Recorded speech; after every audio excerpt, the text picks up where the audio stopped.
Ahora voy a empezar a explicar acerca de las entradas analógicas. En este caso, lo primero que se va a hacer es que vamos a configurar el PLC como voltímetro digital. Para eso vamos a realizar la siguiente programación en el TIA Portal, donde vamos a indicar de la misma manera en el bloque normal las entradas y en escala las salidas. Para ello vamos a realizar los siguientes circuitos que se pueden ver. Vamos a visualizar la variación del voltaje por el visualizador de acá del programa y también por medio del multímetro. Vamos a variar. Vamos a variar 3.1, 3.2 y ahora en el programa. Bueno, las preguntas serían: explicar el funcionamiento de los bloques de normalización y escalamiento. Bueno, primero debemos empezar que los bloques de normalización son usados para recibir señales de entrada tanto análogas y digitales. En cambio, los bloques de escalamiento son utilizados para salidas del PLC. Demostrar por qué se debe colocar como máximo 27648 en el bloque. Bueno, para eso primero tenemos que verificar en el datasheet los rangos por los cuales va a trabajar en este caso el PLC, y por lo general el rango nominal es el valor más usado para de esta manera evitar daños o producir daños también en el PLC, que nos dice que a 10 voltios, bueno, esos 27648 sería el equivalente al sistema decimal, es decir, que con esta cantidad, o sea, estaría censando en este caso el PLC como cantidad máxima de voltaje.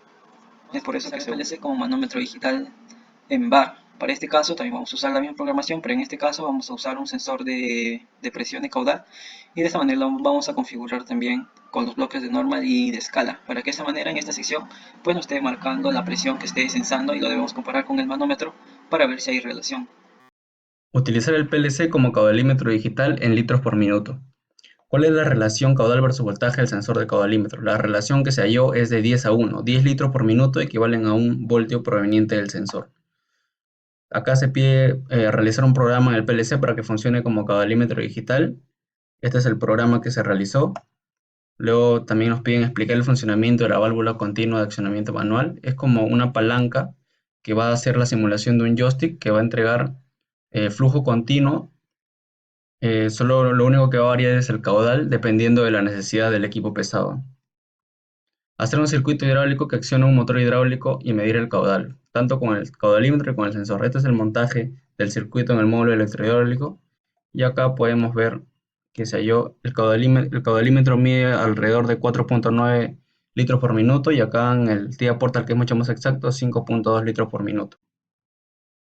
Programar el PLC como indicador de voltaje digital. Utilizar un potenciómetro. Acá se piden con un potenciómetro variar el voltaje. Con 0 voltios que no prenda ningún LED, con 1 voltio que prenda un LED, con 2 voltios que prendan 2 LED, y así sucesivamente.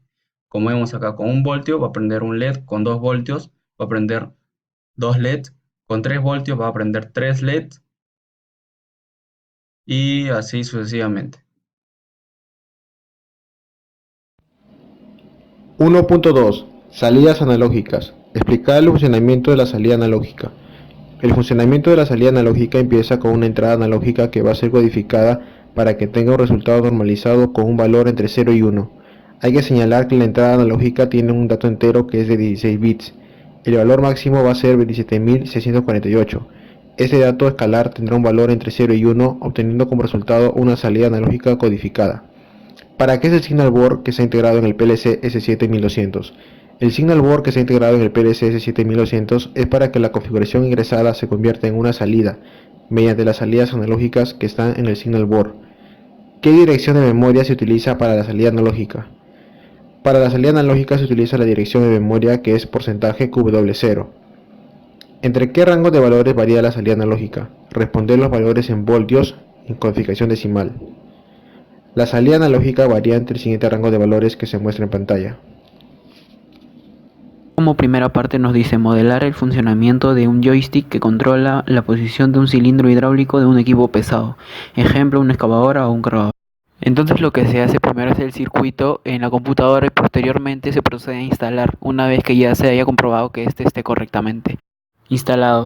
Una vez que esté instalado todo correctamente, se procede a verificar que cada uno de los puntos se encuentre en un correcto estado para su buen funcionamiento, y luego simulamos el accionamiento del joystick, que esto es similar a cuando uno está operando algún tipo de maquinaria procede a accionar el joystick y lo que pasa inmediatamente dentro de la maquinaria es que se mueven los cilindros para posteriormente hacer algún movimiento de algún implemento o parte del equipo. En el siguiente punto nos dicen explicar el funcionamiento de la válvula continua de accionamiento eléctrico, electroválvula proporcional. ¿Por qué se dice que es proporcional? Bueno, las electroválvulas proporcionales son de infinitas posiciones, en donde la presión, caudal, etc. es proporcional a la señal de entrada. Se dice que es proporcional cuando ésta es capaz de crear una fuerza proporcional al valor de la corriente o de la tensión. Y luego lo siguiente que nos dicen es implementar un circuito electrohidráulico para manipular posición y velocidad de un cilindro hidráulico, utilizando la electroválvula proporcional, el PLC y el potenciómetro. Luego de esto se procede a implementar y como se puede observar en el video, están siendo utilizados cada uno de los componentes que fueron solicitados y podemos observar cómo es que el cilindro sale mediante un potenciómetro accionado, sale y retorna cuando el mismo potenciómetro es accionado.